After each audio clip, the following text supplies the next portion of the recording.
mulai ya. Assalamualaikum warahmatullahi wabarakatuh. Bismillahirrahmanirrahim.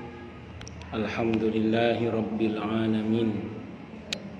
Wa bihi nasta'inu ala umurid dunya waddin. Wassalatu wassalamu ala asyrafil anbiya'i wal mursalin. Oke, Ustaz.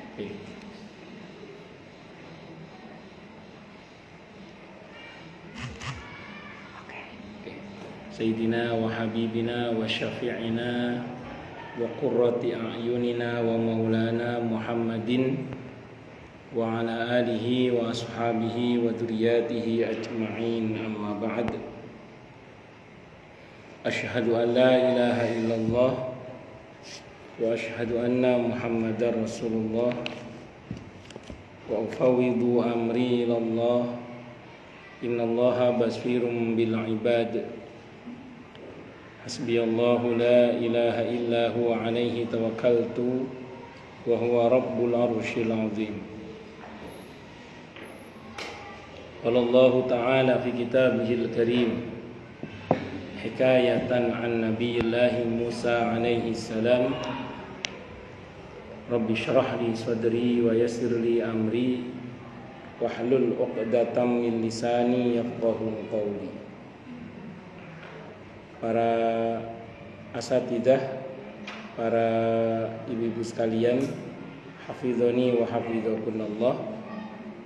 Wabil khusus segenap pengurus majelis taklim ibu-ibu Masjid Baitul Jihad, yang semoga pengurusnya dan jamaahnya selalu dalam naungan rahmat, barokah, perlindungan serta bimbingan Allah Subhanahu wa ta'ala. Amin, Allahumma amin, insyaallah. Dan tentu saya doakan semoga kemuliaan ibu-ibu sekalian selalu dijaga dan ditingkatkan terus oleh Allah Subhanahu wa ta'ala sebagai seorang muslimah, sebagai seorang istri, sebagai seorang ibu, dunia hingga surga. Amin, Allahumma amin, insyaallah.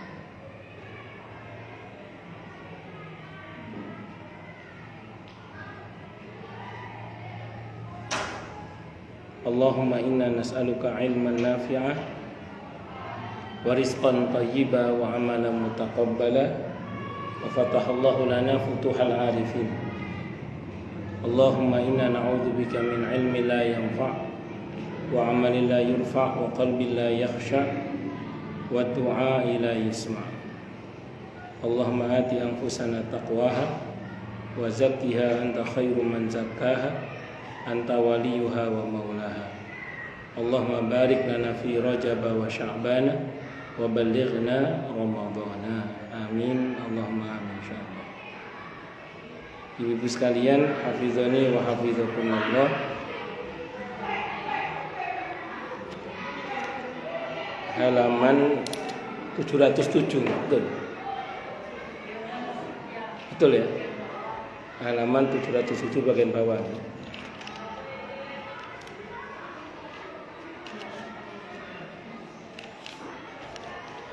Dialog ahli surga dan ahli neraka tentang syafaat.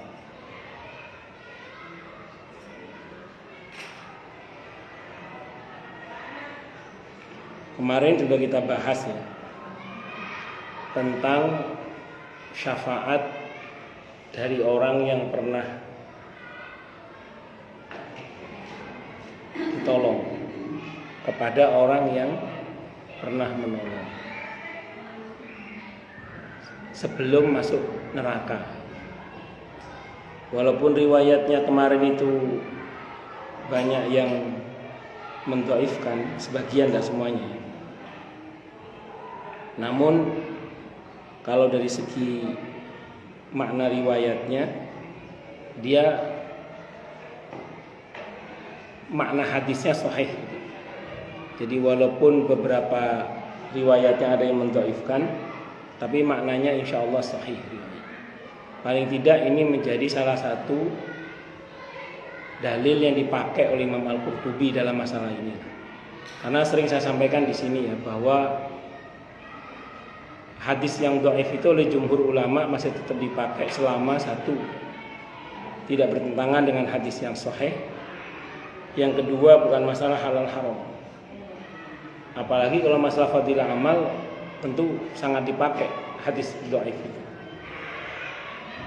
Nah, dalam hal ini diceritakan kemarin biar nyambung pembahasannya, ketika ahli surga dan ahli neraka berbaris hendak melintasi sirat. Jadi ini belum ke neraka, baru berbaris menuju ke sirat. Rupanya barisan ahli surga dengan barisan ahli neraka itu berbeda.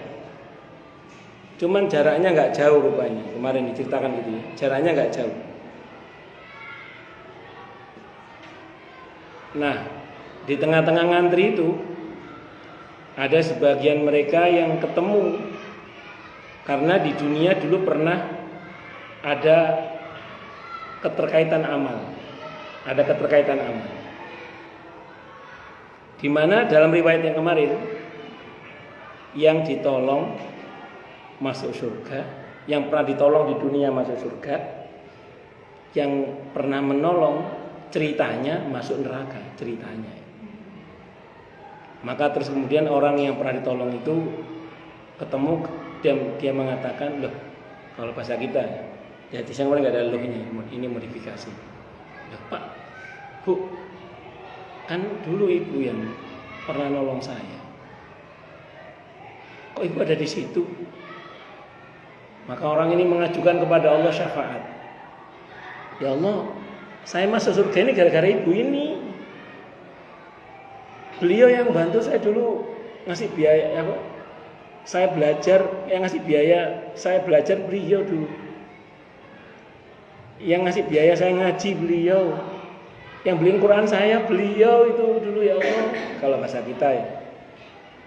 Maka orang ini mengajukan kepada Allah agar orang itu diberi syafaat. Maka dengan izin Allah diberi syafaat. Sehingga enggak jadi di barisan ahli neraka, dipindah ke barisan ahli surga. Itu yang saya katakan, saya bilang walaupun riwayatnya ada yang mendhaifkan, tapi maknanya sahih karena ada hadis sahih riwayat At-Tirmidzi itu, di mana Nabi bersabda, At-tajiru saduqul amin ma'an nabiyyina wasiddiqina wasyuhada. Orang yang kaya, yang banyak sedekahnya dan jujur, syaratnya amanah, enggak khianat ya, maka dia akan bersama dengan para nabi, para siddiqin dan para syuhada. Ya, para nabi kan udah pasti masuk surga lah kalau para nabi. Para siddiqin sudah pasti masuk surga. Syuhada juga pasti masuk surga. Nah, tapi kan at-tajirus shadiq ini kan belum tentu. Karena kan tidak ada jaminan. Yang ada justru kan orang kaya masuk surga, kalaupun masuk surga kan 500 tahun setelah orang-orang miskin. Tapi gara-gara sering bantu perjuangannya para nabi, para siddiqin, para syuhada, atau pejuang-pejuang agama yang memperjuangkan agama Allah dan Rasulnya itu, maka ditarik nanti, ditarik. Itu yang kalau bahasa hadis yang kemarin itu, loh, ya Allah, saya bisa masuk surga ini. Dulu yang bantu bikin masjid saya beliau. Dulu yang bebasin tanah musola saya beliau. Dulu yang ini dulu yang bantu dakwah saya beliau. Maka orang-orang yang masuk surga ini tidak mau masuk surga sendiri, itu tidak mau. Maka dia tahu diri, mohon pada Allah agar kemudian orang ini juga diajak masuk surga bareng sama dia. Semoga kita termasuk min ashabil jannah. Amin. Allahumma amin. Tapi kita nggak usah yang di barisan neraka, langsung surga rombongan para nabi dan rasul. Amin. Allahumma amin. Mudah-mudahan aja. Kita ini bukan Nabi dan Rasul, tapi kita ada kesempatan insya Allah bersama dengan para Nabi dan Rasul. Kalau pakai teori at-tajir sadduqul amin hadis At-Tirmidzi tadi itu gampang. Bantu perjuangan dakwahnya para Nabi dan Rasul, para siddiqin dan para syuhada. Apa itu? Ya kayak gini, menghidup-hidupkan majelis taklim, menghidup-hidupkan majelis ilmu seperti anak-anak yang di depan itu, atau membantu perjuangan dakwah pesantren-pesantren yang terpercaya, terus kemudian atau majelis-majelis ilmu yang lain lah yang terpercaya, monggo. Nah, nguri-nguri dakwah Islam, dakwahnya para Nabi dan Rasul itu insya Allah membuat kita bisa nantinya dan semoga bersama dengan para Nabi itu. Amin Allahumma amin insyaallah. Dialog ahli surga dan ahli neraka tentang syafaat. Abu Hamid rahimahullah menyebutkan pada akhir kitab Al-Ihya bahwa Sayyidina Anas radhiyallahu an berkata, bersabda Rasulullah Muhammad sallallahu alaihi wasallam, apa sabdanya? Sesungguhnya ada seorang ahli surga pada hari kiamat memandang ke arah ahli neraka. Maka seorang dari ahli neraka memanggilnya. Maka seseorang dari ahli neraka memanggilnya seraya berkata, "Hei fulan, kamu masih kenal aku?" "Demi Allah, aku tidak kenal kamu," jawab si ahli surga itu. "Siapakah kamu?" "Aku adalah orang yang pada suatu hari kamu lewati, lalu kamu meminta minum, maka aku memberimu minum." Maka si ahli neraka menerangkan, "Ya, aku tahu sekarang," kata ahli surga. Maka ahli neraka itu pun meminta, "Berilah aku syafaat di sisi Tuhanmu." Maka ahli surga itu meminta kepada Allah Ta'ala seraya mengucapkan, sesungguhnya hamba telah memandang ke arah ahli neraka. Maka seseorang dari ahli neraka memanggilku seraya berkata, "Apakah kamu kenal aku? Apakah kamu masih kenal aku?" Hamba jawab, "Tidak, siapakah kamu?" Dia berkata, "Aku adalah orang yang dulu kamu mintai minum di dunia, lalu aku memberimu minum. Kini dia minta syafaat kepadaku atas kebajikannya itu. Maka izinkanlah hamba memberinya syafaat." Maka Allah Ta'ala menerima permohonan syafaatnya, dan selanjutnya diperintahkan supaya neraka itu dikeluarkan dari neraka. Wallahu a'lam. Izin minum dulu.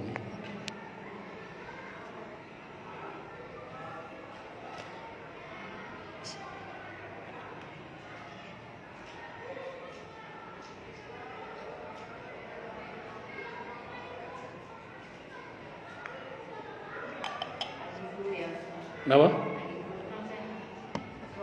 Nggih, kurang sehat ya, batuk saya. Jadi terus saya mau terangkan lagi gini.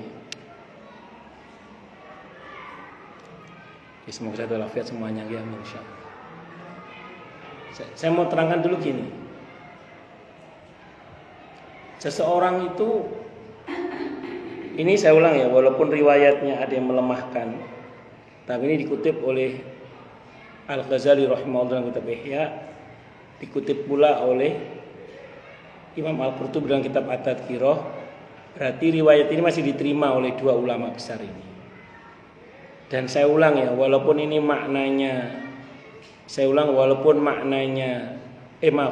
sanadnya mungkin dhaif, tapi maknanya sahih. Kalau kenapa saya katakan sahih? Karena saya merujuk kepada tadi hadis riwayat At-Tirmidzi, hadisnya sahih tentang At-tajiru saduqul amin ma'an nabiyyin wasiddiqina wasyuhada. Baik.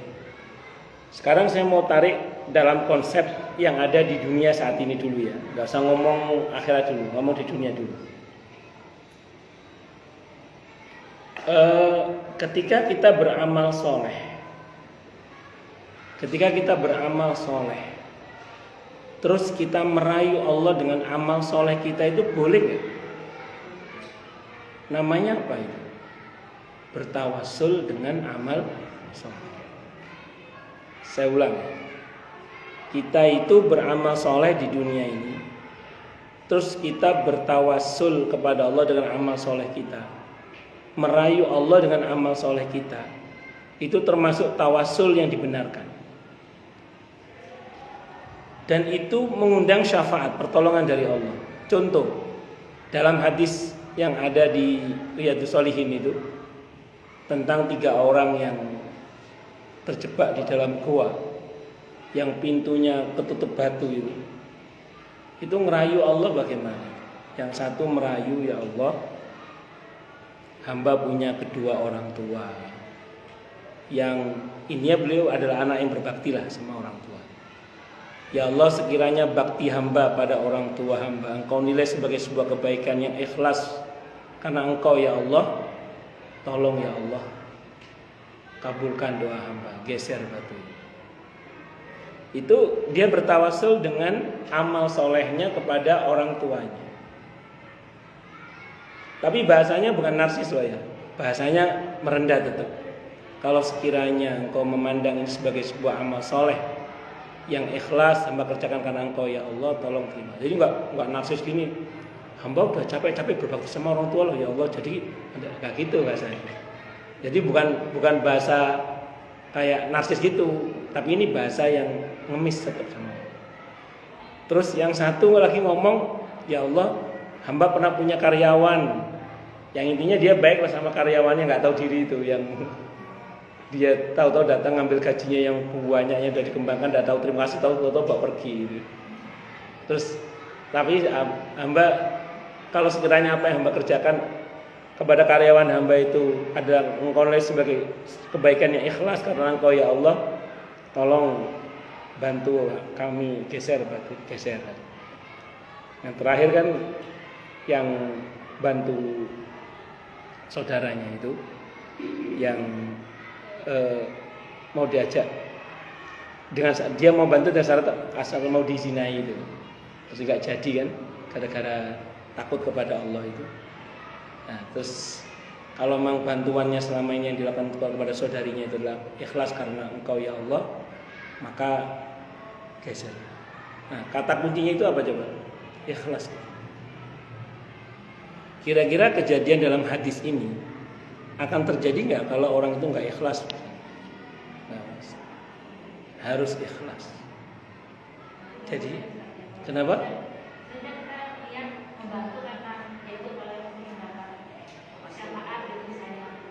Sebenarnya gini Bu, selama harapannya kepada Allah tidak apa-apa. Kan ada targhib, ada tarhib, ada targhib rangsangan, ada tarhib ancaman. Dalam Al-Quran itu rangsangan untuk kita beramal dengan janji apa dari Allah itu selama harapannya kepada Allah tidak apa-apa. Yang penting itu kan dasarnya karena Allah. Qul inna salati wa nusuki wa mahyaya wa mamati lillahi rabbil alamin. Nah, justru karena kita tahu bahwa di balik amalan ini akan mengundang syafaat dengan izin Allah, makanya kita banyak beramal karena Allah. Ya, adapun berharap pada Allah syafaat, siapa yang tidak mau berharap kepada Allah syafaat? Semua kita pasti berharap syafaat. Kalau tanpa syafaat, barangkali kita ini nggak ada apa-apanya. Makanya yang penting dasarnya harus ikhlas karena Allah. Ya, Ibu. Saya pernah dapat cerita, jadi teman haji itu tahu bahwa temennya itu bawa catatan pas di padang masyarakat di Arafah ya. Permintaan itu dicatat gitu bahasa. Nah itu temennya itu melihat apa yang dicatat permintaan itu. mobil Fortuner gitu. Seolah-olah kita kan menilainya, ya ampun masa kita sama Allah seperti itu gitu. Sebenarnya boleh atau tidak Mas? Kan seperti sama ya.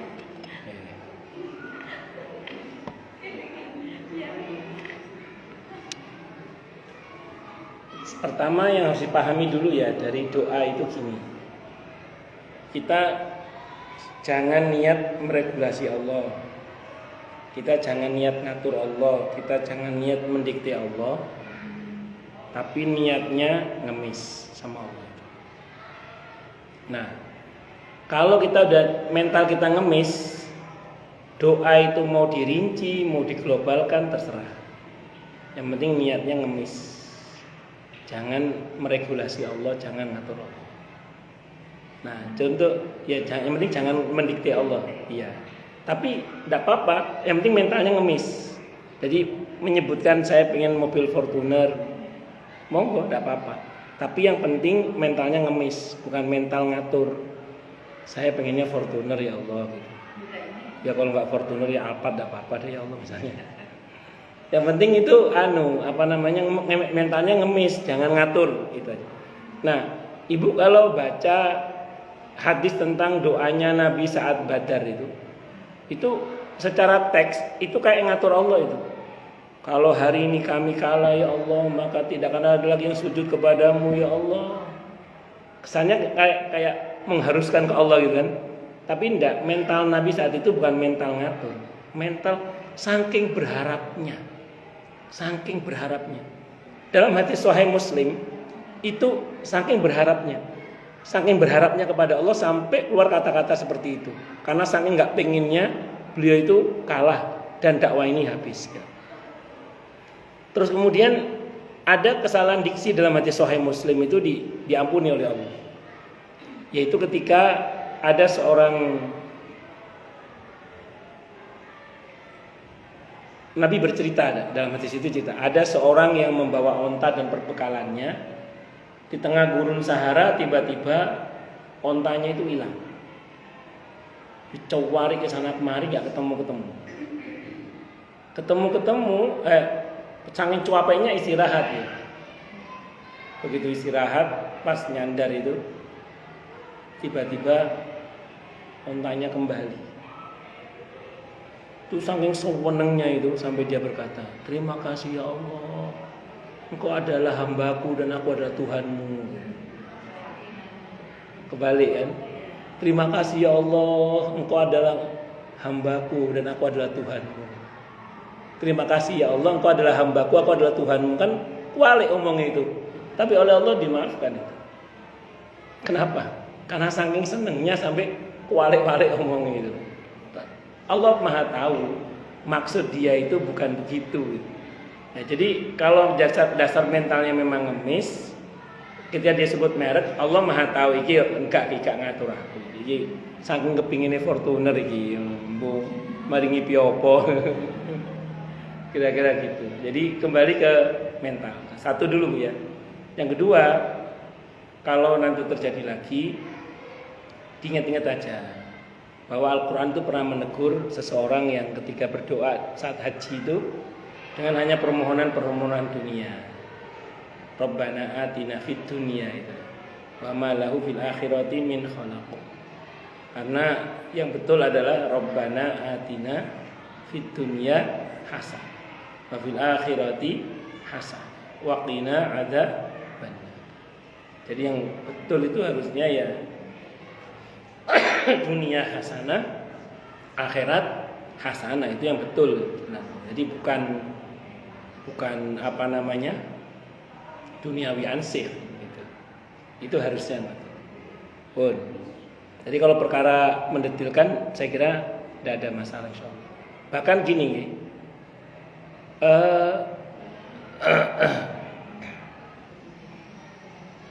pernah enggak panjenengan ada orang yang berdoanya gini, ya Allah, hamba mohon yang terbaik gitu.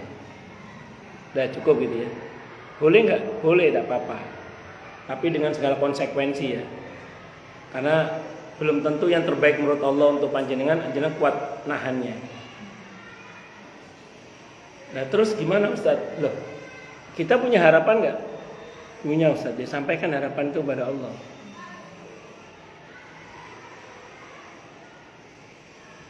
Pernah, ini kisah nyata ya.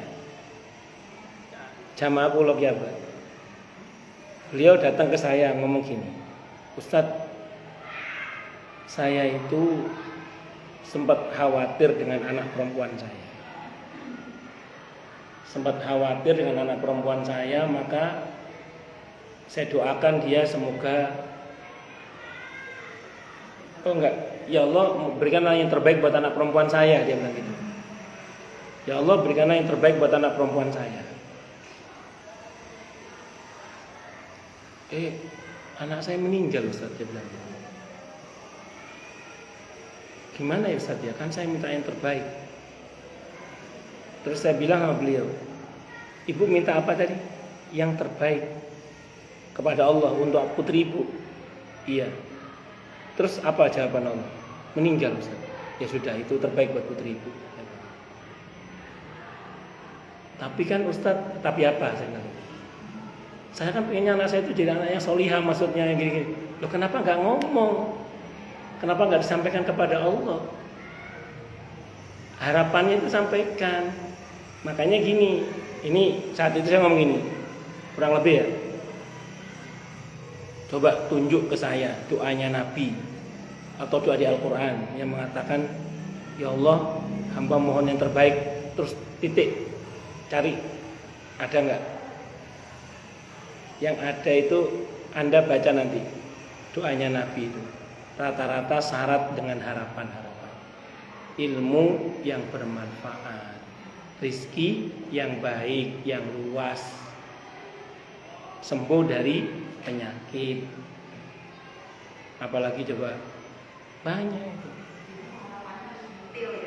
Ya, detail tidak untuk merinci dalam pengertian seolah-olah Allah nggak tahu, tapi lebih untuk menenteramkan hati. Untuk menenteramkan hati. Bisa dimengerti ya? Nah, itulah kenapa kemudian kita semua, tidak hanya jenengan tapi juga saya, kalau ada harapan sampaikan kepada Allah. Tidak untuk mengatur Allah, untuk menenteramkan hati kita, untuk menunjukkan betapa kita ini ada harapan kepada Allah. Itu seperti itu. Ya, tentu nanti sertakan dan mohon jadikanlah ini semua ya Allah sebab kebaikan bagi anak-anak hamba dunia hingga akhirat gitu. Ya Allah jadikanlah anak hamba ini sukses dunia akhiratnya, selamat dunia akhiratnya, bahagia dunia akhirat. Itu harapan kita begitu tetap. Allah. Coba nanti cek deh. Kalau ada hadisnya tunjukkan ke saya belum pernah tahu soalnya. Nabi berdoa sama Allah, ya Allah, hamba mohon yang terbaik, terus titik. Yang saya tahu sih saya belum pernah tahu gitu. Nah, nanti kalau ada beritahu saya. Yang saya tahu doa Nabi rata-rata syarat dengan harapan-harapan. Kalau misalnya kita nengokin orang sakit yang sudah sepuh, misalnya udah kanker tingkat stadiumnya udah ini sudah sepuh dan kayaknya nggak ada harapan gitu, dia sakit, kita diminta untuk mendoakan. Ternyata kita mendoakan semoga lekas sembuh dan itu kayaknya nggak mungkin gitu. Itu sebaiknya gimana Pak? Yang itu tadi terbaik untuknya. Bagus. Gini. Bagus.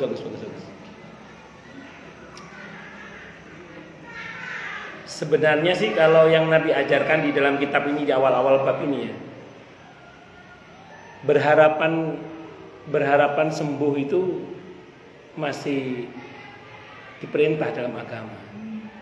Walaupun udah rasanya nggak mungkin, punya harapan sembuh itu masih diperintah dalam agama. Walaupun rasanya nggak mungkin. Saya pernah satu saat mendatangi, dia diundang acara ulang tahunnya mertuanya Bu Ijun, ibunya Pak Bambang. Tahu Bu Ijun ya? Bu Ijun, enggak tahu ya?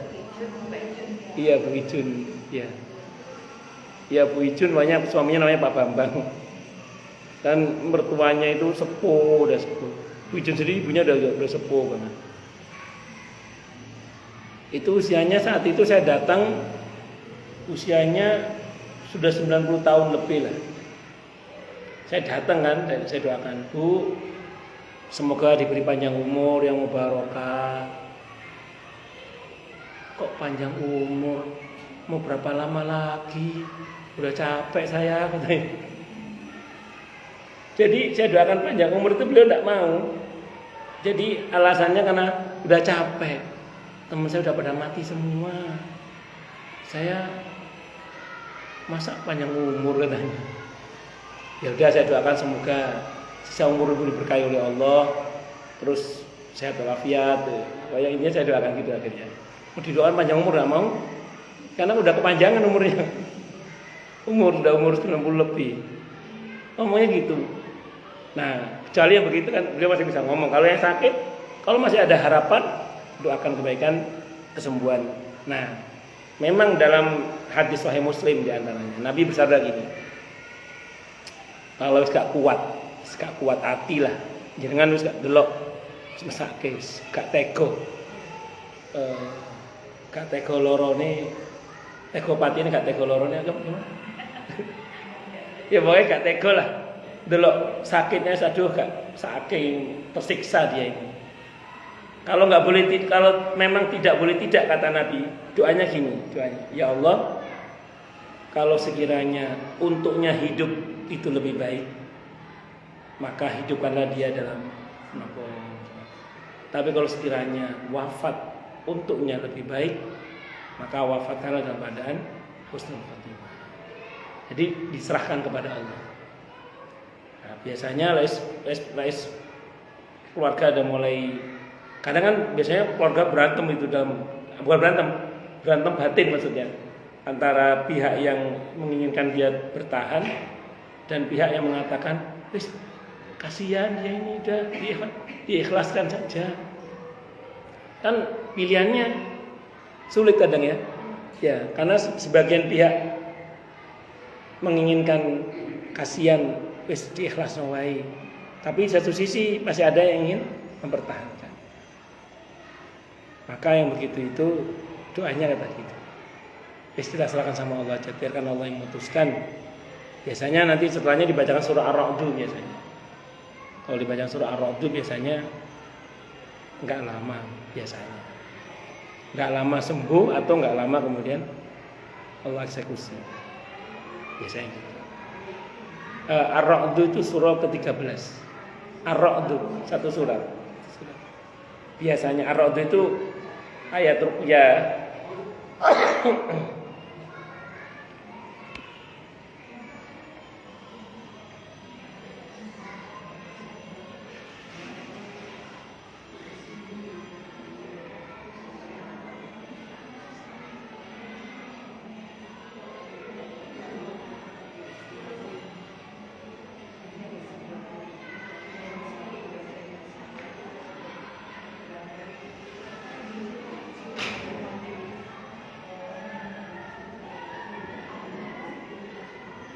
Biasanya sih kalau udah dibacakan Ar-Ra'd itu biasanya nggak lama, biasanya.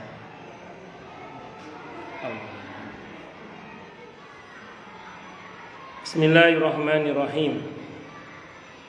Mereka yang memberi syafaat kepada orang yang telah masuk neraka. Bab baru nih. Menurut riwayat Ibnu Majah dari Utsman ibn, kalau tadi sebelum masuk neraka tadi, kalau ini kepada orang yang telah masuk neraka. Oh berarti yang sudah masuk neraka pun masih bisa ditolong, Mas. Asal ada imannya masih bisa ditolong. Menurut riwayat Ibnu Majah dari Utsman ibn Affan radhiyallahu anhu, dia bersabda Rasulullah Muhammad sallallahu alaihi wasallam, yashfa'u yaumal qiyamati salasatul al-anbiya'u thumma al-ulama'u thumma asy-syuhada'u. yashfa'u akan memberikan syafaat yaumal qiyamati pada hari kiamat salah satu 3 orang. Yang pertama al-anbiya, summal ulama, kemudian para ulama, summa syuhada, kemudian para syuhada. Ini kalau dipaksa sebagai hadis dalam catatan kaki dianggap maudhu. Maudhu itu hadis palsu menurut yang ngasih catatan kaki ya. Saya mau terangkan dulu Bu ya. Ini biar ibu nggak kaget ini. Kenapa Imam Al-Qurtubi nggak ngasih komentar ini maudhu, tapi di catatan kaki itu maudhu? Bu, gini ya, ini penting dipahami.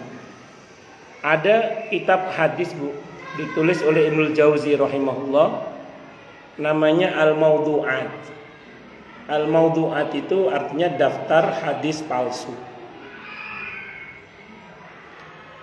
Nah, beliau ini ngasih komentar dalam bukunya itu, apa yang aku nyatakan sebagai hadis palsu ini hendaklah tetap dikoreksi ulang, karena beberapa mungkin aku terlewat, kata beliau. Artinya bisa saja itu ternyata nggak palsu. Dan itu terbukti nanti Bu, ada beberapa hadis yang ternyata nggak palsu walaupun dinyatakan palsu. Contoh ini, contoh ya, contoh.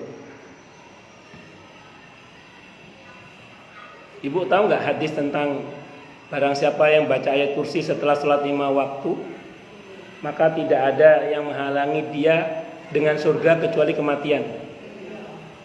Ya, itu kenapa Bu? Artinya kalau dia matinya husnul khotimah gitu maksudnya ya. Artinya apa Bu? Hadis ini masyhur. Ada yang mensahihkan, ada yang menghasankan, tapi ada yang menganggap palsu loh hadis itu.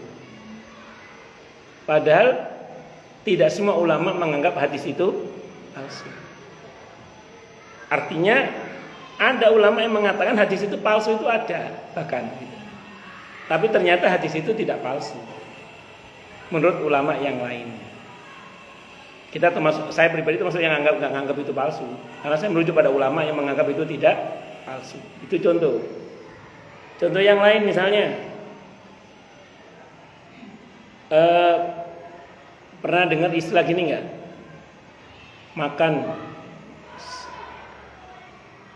Makan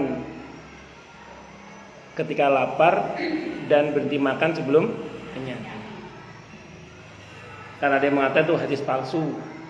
Bahkan di dalam daftar hadis palsu pun tidak ada katanya. Ada yang mengatakan begitu. Atau dengan redaksi nahnu qaumun la na'kulu hatta najua wa idza akalna lam nashba. Kami kaum yang apabila kami tidak makan kecuali dalam keadaan lapar, dan apabila makan kami tidak sampai kenyang. Itu ada yang mengatakan hadisnya itu palsu. Bahkan dalam daftar hadis palsu pun tidak ada katanya.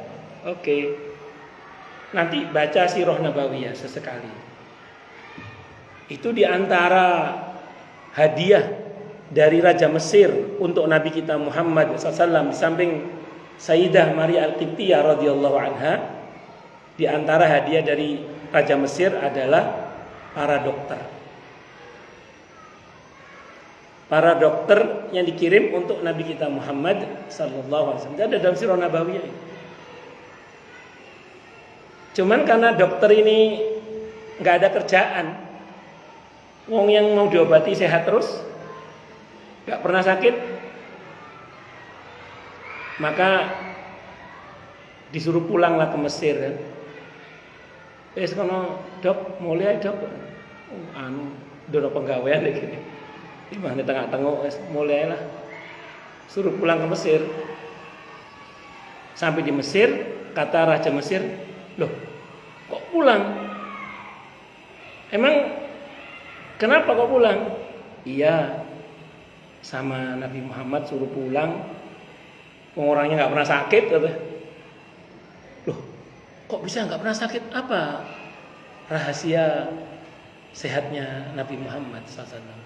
Itu pertanyaan Raja Mesir ke dokter itu. Kata dokter itu, Jadi ini perkataan dokter. Kata dokter itu, mereka Nabi Muhammad SAW dan sahabatnya itu adalah satu kaum yang tidak makan kecuali lapar, dan kalaupun makan gak sampai kenyang. Itu rahasia sehatnya Nabi kita Muhammad sallallahu alaihi wasallam. Oh, bisa dipahami nggih? Nah, jadi ternyata walaupun dikatakan palsu di sini belum tentu dia.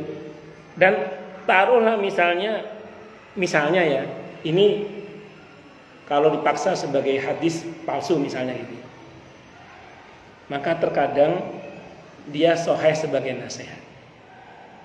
Nah, jadi palsu sebagai hadis, makanya jangan bilang hadis berarti. Tapi bisa saja ini menjadi sahih sebagai nasihat. Contoh gini misalnya, Dok, ojo mangan di tengah lawang, jangan makan tengah pintu, nanti jodohmu jauh loh. Mungkin kalau saya bilang itu qala Rasulullah loh, palsu pasti itu hadisnya. Rasulullah nggak pernah bersabda barang siapa makan tengah pintu jodohnya jauh bagi yang jomblo. Ya enggak. Tapi sebagai nasihat, bener nggak itu? Bener. Ya kan nanti kalau orang kampung dulu yang lihat, oh anak gak sopan santun mau mangan tengah lawang, akhirnya gak karep kan. Kalau zaman dulu kan orang ngelihat calon mantunya atau calon istri kan dia dari keseharian di rumahnya misalnya. Ya kalau zaman kita di kampung dulu kan gitu dulu ya. Kalau pengen lihat bagaimana keseharian calon suami atau calon istri kan mesti di mata-matai gitu. Pun lanjut. Jadi ini insya Allah walaupun ada yang menyatakan hadis yang maudhu,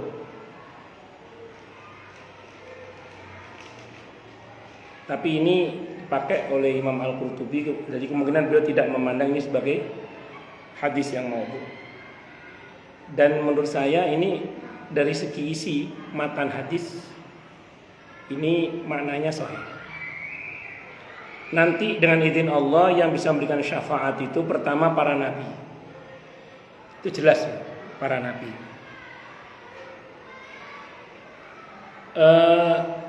Kita tahu nanti setiap orang yang melintasi sirat, di ujung sirat ada para nabi yang berkumpul dan menyaksikan setiap yang lewat. Setiap yang diakui sebagai umatnya yang lewat langsung oleh nabi yang bersangkutan didoakan, Allahumma sallim sallim. Hadisnya sahih. Ya Allah selamatkan umatku ini. Nanti para nabi dan rasul itu begitu umatnya melewati sirat dan diakui ini sebagai umatnya didoakan langsung, Allahumma sallim sallim. Ya Allah selamatkan. Yang memohon syafaat nabinya sehingga selamat. Kalau Nabi kita Muhammad SAW malah wirawiri mizan sirat mahsyar haud, semuanya di mahsyar mizan sirat itu Nabi wirawiri itu untuk membantu umatnya supaya menang di mizan, selamat di sirat, dapat fasilitas di mahsyar. Itu Nabi kita Muhammad SAW. Sampai ada riwayat yang menyebutkan nanti di hari kiamat itu singgasana para nabi itu penuh dengan para nabi dan rasul dalam mimbar-mimbar kemuliaan. Satu-satunya mimbar yang kosong itu hanya mimbarnya Nabi Muhammad SAW. Jadi di saat para nabi dan rasul itu berada di mimbar-mimbarnya itu semua, satu-satunya mimbar yang kosong itu adalah mimbarnya Nabi Muhammad SAW. Kemana Nabi Muhammad turun dari mimbarnya, sibuk mondar-mandir mensyafaati umatnya dengan izin Allah Subhanahu wa ta'ala. Itulah maha baiknya Nabi kita Muhammad sallallahu alaihi wasallam. Maka bersyukurlah kita ini menjadi umat Nabi kita Muhammad SAW, dan semoga kita diakui sebagai umat Nabi kita Muhammad sallallahu alaihi wasallam. Amin Allahumma amin. Kemudian yang kedua, al-ulama, para ulama dengan izin Allah juga bisa memberikan syafaat, summa syuhada, kemudian syuhada. Begini, logikanya gini. Ada, ini saya bilang kenapa sahih. Ada hadis sahih yang menyebutkan, saya gak ngomong ulama dulu ya. Saya tarik ke syuhada dulu. Ada hadis yang sahih, dulu pernah kita bahas tentang 18 tanda husnul khotimah dulu ya, yang dulu udah lupa semua itu. Ya, jadi itu diantara fasilitas untuk orang yang mati syahid apa coba? Bisa memberikan syafaat kepada 70 anggota keluarganya. Itu orang yang mati syahid. Kenapa ulama kok masuk sebelum syuhada di sini?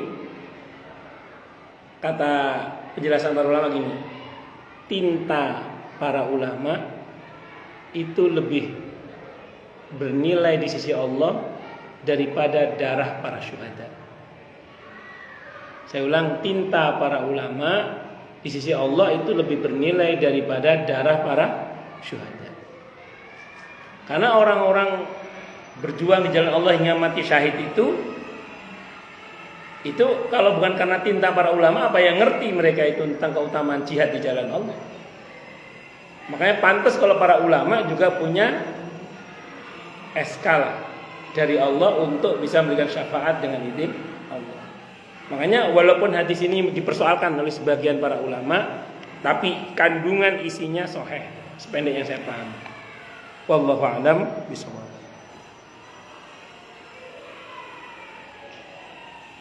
Ibnu As-Sammad, yaitu Abu Amr Utsman ibn Ahmad, menuturkan riwayat dengan sanadnya dari Abdullah bin Mas'ud radhiyallahu anhu, dia berkata, Nabi kita Muhammad sallallahu alaihi wasallam, kayaknya panjang ini, nanti aja deh insyaallah. Monggo silakan yang mau tanya dulu. Kalau enggak ada saya teruskan. Monggo. Kalau ada. Oke. Monggo, Bu. Ya.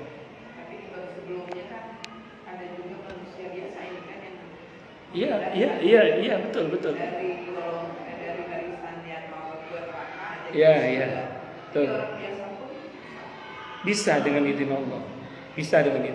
Bahkan Ibu kalau cermati hadis Ibnu Majah, hadisnya sahih tentang seseorang yang masuk surga kemudian dia berkata, ya Allah, mana dulu teman saya yang pernah sholat bareng dengan saya, yang pernah puasa bareng dengan saya. Dalam hadis itu ternyata orang yang ditanyakan itu masuk neraka. Kata Allah, jemput, ajak bareng masuk surga. Sehingga dengan izin Allah, orang itu bisa masuk surga bersama orang yang dulu pernah bareng. Kalau mau kita teruskan, yang dulu teman ngaji saya, ya Allah mana? Yang dulu, pokoknya dalam kebaikan. Makanya saya sering sampaikan di mana-mana itu. Monggo lanjutnya punya komunitas goes, anggrek, angklung, tahu apa, komunitas apalah terserahnya dengannya. Tapi harus ada komunitas yang berbasis masjid kayak gini, ini harus ada. Besar harapan kita nanti kita bisa saling tolong. Mudah-mudahan nggak usah sampai masuk neraka gitu. Mudah-mudahan. Amin.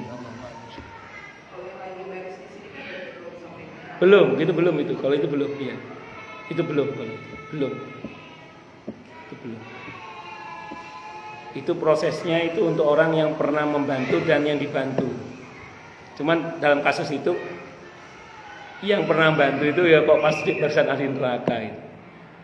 Ya, tapi karena bantuannya itu dengan izin Allah, dia ditarik ke barisan ahli surga. Ya itulah pentingnya kita pernah memberikan bantuan ke banyak orang, terutama orang-orang yang kebaikannya produktif. Ya, agar kemudian ya itu tadi, ya mosok nggak ada yang nyangkut satupun kebaikan kita, insya Allah ada. Walaupun ya tadi harapannya ya semua kita semoga dimudahkan oleh Allah masuk surga tanpa hisab, tanpa azab. Amin Allahumma. Oke, monggo yang lain.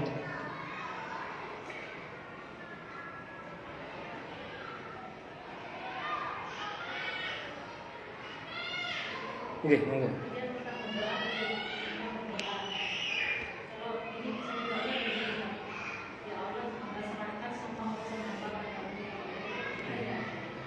Bagus. Hamba serahkan urusan hamba seluruhnya kepadamu ya Allah. Itu doa Nabi kan itu. Nabi berdoa kepada Allah dengan doa ya Hayyu ya Qayyum bi rahmatika astaghits. Terus dan tolong ya Allah jangan kau serahkan urusanku kepadaku sekejap mata pun.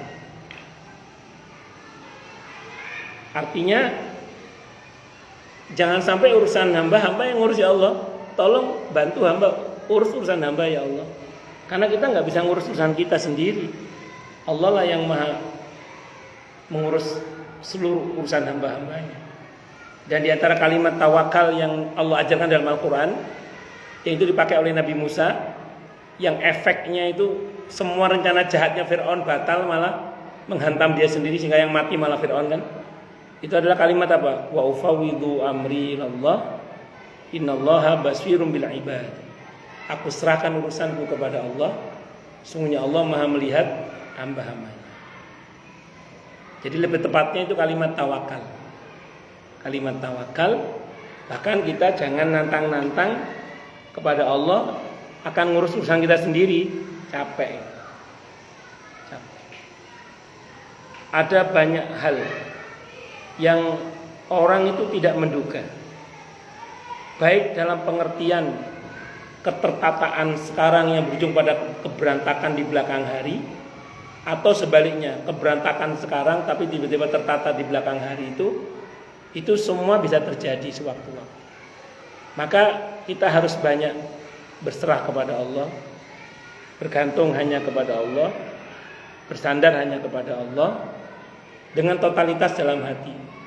Jangan nantang-nantang, ngerjain sendiri, ngatur sendiri. Bahwa kita punya harapan, monggo silakan sampaikan harapan. Saya kira Allah alam.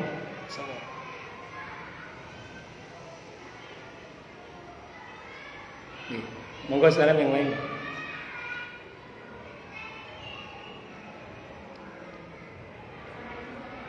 Nggih.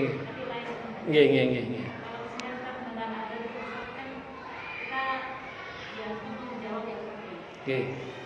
Kadang-kadang kan lagi ada masjid publik atau tengah-tengah ada dan lainnya. Jadi gimana mereka bingung tuh.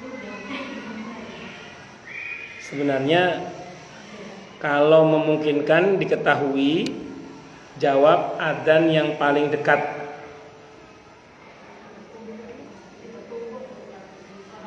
Oke, kalau memungkinkan untuk diketahui, pilih menjawab adzan yang terdekat. Kalau jenengan tidak tahu dan tidak bisa mendeteksi mana yang paling dekat, maka jawab yang paling jelas. Kalau semuanya jelas, yang lebih dulu. Jenengan jawab itu jangan selesaikan sampai selesai. Oke. Wallahu a'lam bishawab. Oke. Ya Bu Isan.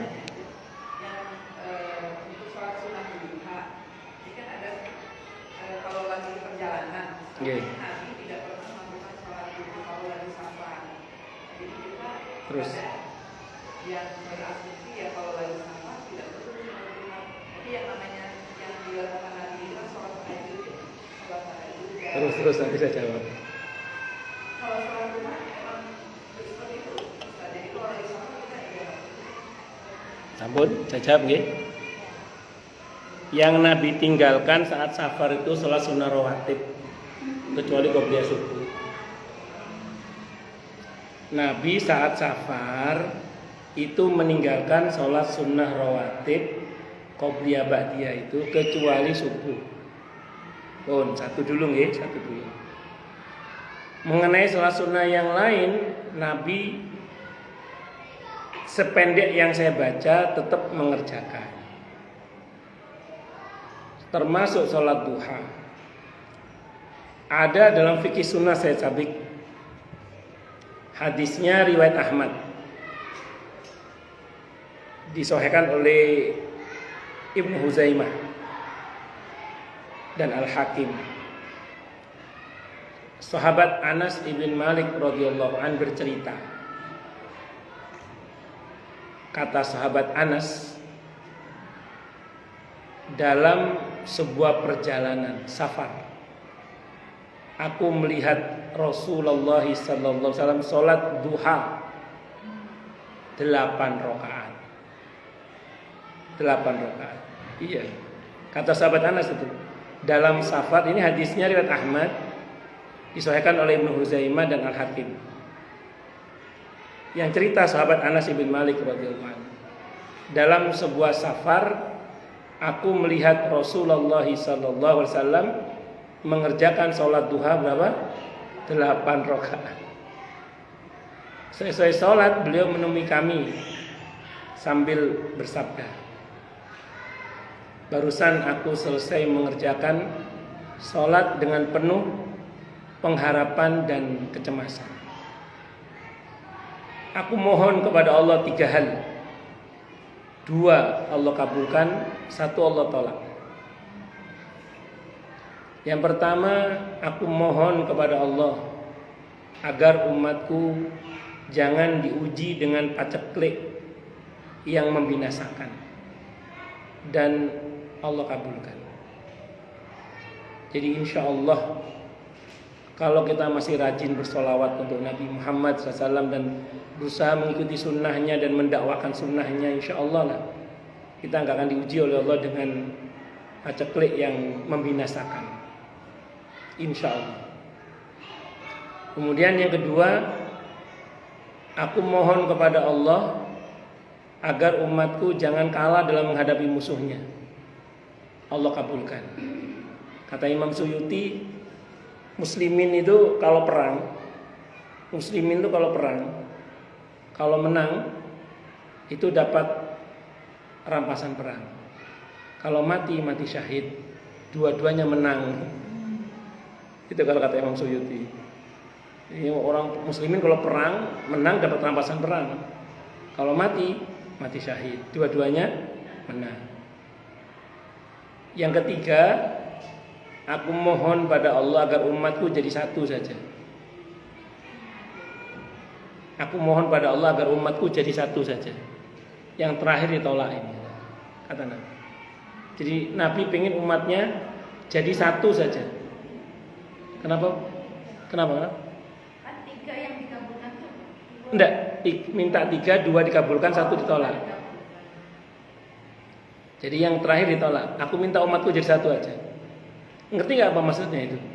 Kalau boleh sih umatnya jadi satu aja. Kalau boleh itu NU semua gitu loh, Muhammadiyah semua, Persis semua, Al-Irsyad semua gitu. Kalau boleh, tapi sama Nabi, sama Allah tidak boleh. Allah maunya kita berbeda. Makanya kan sebuah kesia-siaan itu adalah memaksakan umat ini menjadi satu. Yang mungkin itu mempersaudarakan. Yang mungkin itu apa? Mempersaudarakan. Yes. Sing NU ojo dipaksa jadi Muhammadiyah. Sing Muhammadiyah yang enggak usah dipaksa jadi NU atau yang lain-lainnya. Ya biarkan sesuai dengan amaliyahnya dan ilmunya masing-masing. Nah, nanti semuanya akan menghadap kepada Allah. Perintah Allah cuma satu sih dalam masalah ini, fastabiqul khairat, berlomba-lombalah dalam kebaikan. Wallahu a'lam bishawab. Ada lagi? Monggo. Nggih. Jadi pertanyaan anak saya tadi malam. Jadi dia itu lihat di YouTube bahwa menurut YouTube ini saya belum lihat sih. Tapi dia cerita ke saya bahwa di YouTube itu nanti kiamat itu hidup manusia tidak sampai dengan 1500 Hijriah. Tapi saat ini kan kita tahu sudah 1440 1440. ya gitu loh Ustaz. Dia tanya nih yang 2 SD gitu, kok bisa ya, berarti kan langsung dia berhitung tuh di papan tulisnya. Berarti kan